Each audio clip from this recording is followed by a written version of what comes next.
सुप्रभात बेटा, मैं केंद्रीय विद्यालय मसरत से यज्ञदत्त त्रिपाठी कक्षा 9वीं के सभी बच्चों का हिंदी के कालांश में स्वागत करता हूँ। बेटा, आपकी पाठ्य पुस्तक क्षितिज में संकलित वाक नामक पाठ जो कि काव्यखंड है, कविता है, जिसके कवित्री हैं ललदद्द जी कश्मीरी कवि हैं, कश्मीर से संबंधित हैं और इनका जन्म 1320 के लगभग हुआ था। ये जो है एक नई काव्य शैली है वाक, ठीक है, और इसकी रचना संरचना एक अलग तरह की है। इन वाकों के जरिए उन्होंने जाति और धर्म की संकीर्णताओं से ऊपर उठकर भक्ति के ऐसे मार्ग पर चलने पर जोर दिया है जिसका जुड़ाव जीवन से है। अर्थात जो भी दिखावा है, ढोंग है, योग है, वैराग्य है, उन सब से को छोड़कर भक्ति को अपनाने पर बल दिया है कवित्री ने, ठीक है। वाक का हम अध्ययन करेंगे। पहले मैं इसका वाचन करता हूँ, फिर आप लोग जो है मेरे अनुरूप इसका वाचन घर में करेंगे। कवित्री कहती हैं कि रस्सी कच्चे धागे की खींच रही मैं नाव, जाने कब सुन मेरी पुकार, करें देव भवसागर पार। पानी टपके कच्चे सकोरे, व्यर्थ प्रयास हो रहे मेरे, जी में उठती रह रहे हूँ, घर जाने की चाह है घेरे। पहला वाक है, इसमें इसके शब्दार्थ देख लेते हैं पहले। भवसागर, भवसागर जो भी हमारे पुराने दार्शनिक हैं, कवि हैं या विद्वान लोग हैं, उन्होंने इस संसार को भव सागर कहा है। भव माने होना, ठीक है, सागर माने समुद्र, विस्तृत, बहुत ही विस्तृत। तो इस संसार को भव सागर कहने का मतलब ये है कि इस संसार में जन्म और मरण, ये दोनों जो है गतियाँ होती रहती हैं, लगातार ये सिलसिला चलता रहता है। अर्थात जीव यहाँ जन्म लेता है, फिर मरता है, फिर जन्म लेता है, फिर मरता है। तो ये जो है इसे इसलिए दार्शनिकों ने, विद्वानों ने, ऋषियों ने भव सागर कहा है, ठीक है। और जीव बार बार जन्म लेता है विभिन्न प्रकार की योनियों में, विभिन्न प्रकार के रूप में, कीड़े मकोड़े से लेकर हाथी, मनुष्य, बाघ, शेर इत्यादि पशु पक्षी के रूप में जन्म लेता है। लगातार ये प्रक्रिया चलती रहती है, तो इसलिए इसको इस मृत्युलोक को भव सागर कहा है, ठीक है। अच्छा, जी में उठती रह रहूक उठना अर्थात कसक उठना, ये जो है मन कचोड़ना, किसी चीज़ की याद आना, किसी चीज़ पर जो है कसक, किसी चीज़ के प्रति कसक पैदा होना, ठीक है। अच्छा, अब देखते हैं थोड़ा सा कि इसका भावार्थ क्या है, ठीक है।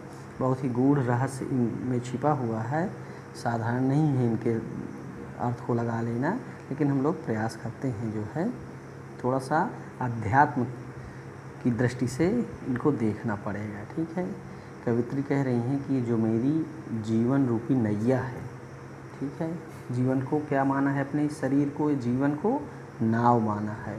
और ये जो आती जाती सांसें हैं, ये क्या हैं, ये रस्सी है, और रस्सी भी कैसी है, कच्चे धागे की है।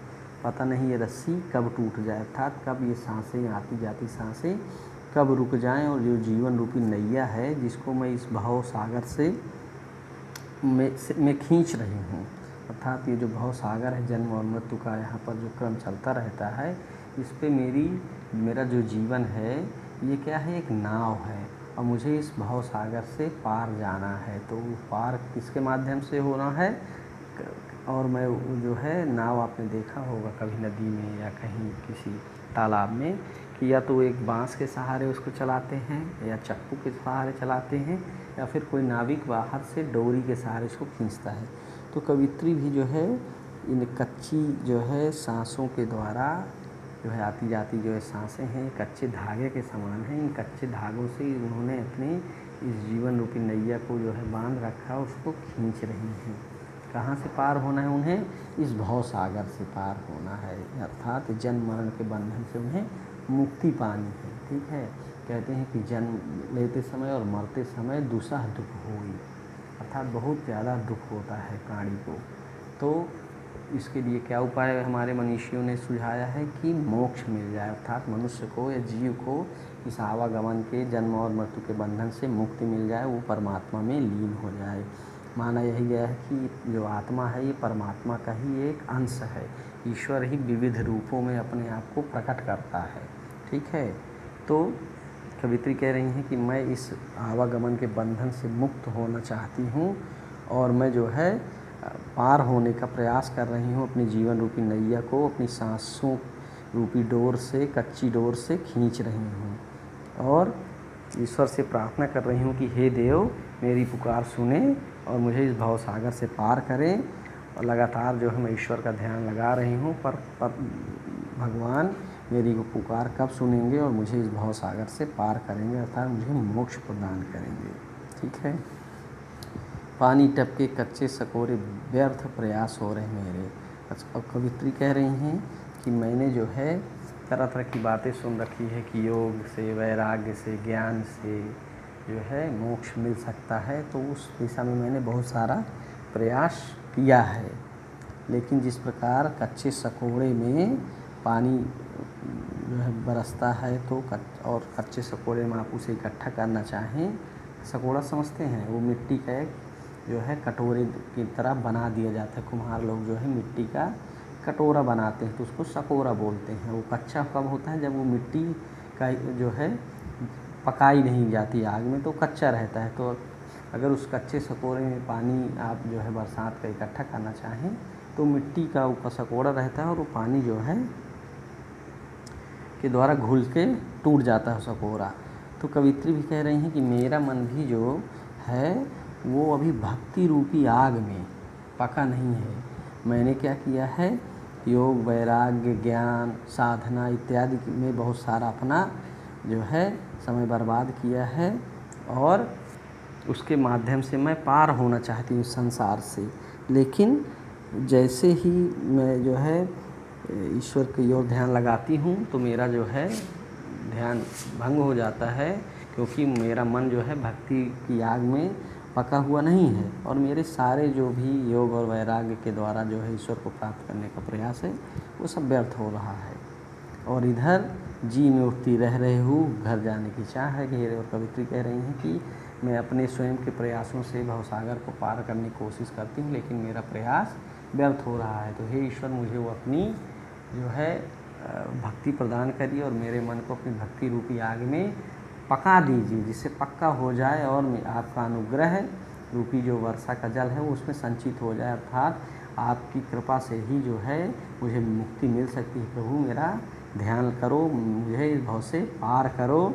मेरे मन में रह रह के कसक उठती है, मुझे घर जाने की चाह घेरे हुई है। घर जाने की चाह का मतलब अर्थात मैं उस परमात्मा में अपनी आत्मा को मिला देना चाहती हूँ। मुझे उस जो है परमात्मा के पास जाने की इच्छा मेरे मन में बलवती हो रही है। मुझे परमात्मा से मिलने की जो है कसक उठ रही है मेरे मन में। मुझे घर जाना है, अर्थात मुझे मोक्ष की प्राप्ति हो जाए, मुझे ईश्वर का एकाकार हो जाए, मेरी आत्मा का परमात्मा से मिलन हो जाए। कवित्री का भाव यही है कि ईश्वर की कृपा से ही जीव जो है इस भाव से पार हो सकता है। जब उनकी भक्ति रूपी शक्ति मिलती है तभी प्राणी इसको मोक्ष मिलता है, और जब ईश्वर का अनुग्रह होता है तभी आत्मा का परमात्मा से मिलन होता है। बाकी जीव के अपने स्वयं के प्रयास सब व्यर्थ हैं। इस वाक्य पहले वाक्य में यदि आपको कोई दिक्कत होती है, समस्या है, तो मुझे संपर्क करेंगे।